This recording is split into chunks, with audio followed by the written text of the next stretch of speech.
একদিন মৎস্যরাজ তার রাজ্য ঘুরে দেখছিল, আর ঘুরতে ঘুরতে সামনে এক কাকড়া দানবের সাথে দেখা হয়।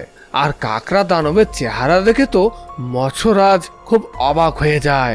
আসলে কাকড়া দানবের চেহারা ছিল অনেক ভয়ঙ্কর। তার বিশাল বিশাল দাঁত ছিল, আর তলোয়ারের মতো তার নখ ছিল, আর অক্টোপাসের মতো চুল ছিল, আর চোখগুলো ছিল অনেক বড় বড়।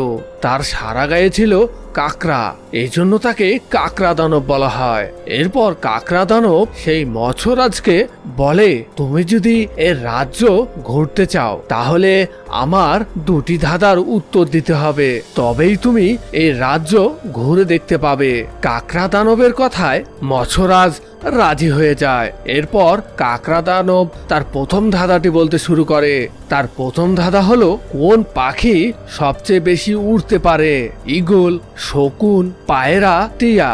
তো বন্ধুরা, তোমরা যদি এই ধাঁধার উত্তর জানো তাহলে কমেন্টসে গিয়ে লিখে আসতে পারো। এই ধাঁধার উত্তর হলো পায়রা। এরপর কাকড়া দানব তার দ্বিতীয় ধাঁধাটি বলতে শুরু করে। তার দ্বিতীয় ধাঁধাটি হলো, পৃথিবীর সবথেকে বড় শিকারীর পাখির নাম কি?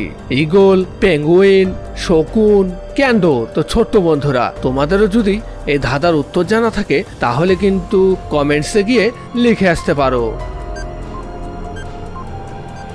এই ধাঁধার উত্তর হলো ক্যান্ডোর। তো বন্ধুরা, তোমাদের যদি এই ভিডিওটি ভালো লেগে থাকে তাহলে এখনই ভিডিওটিকে লাইক আর চ্যানেলটিকে সাবস্ক্রাইব করে রাখো।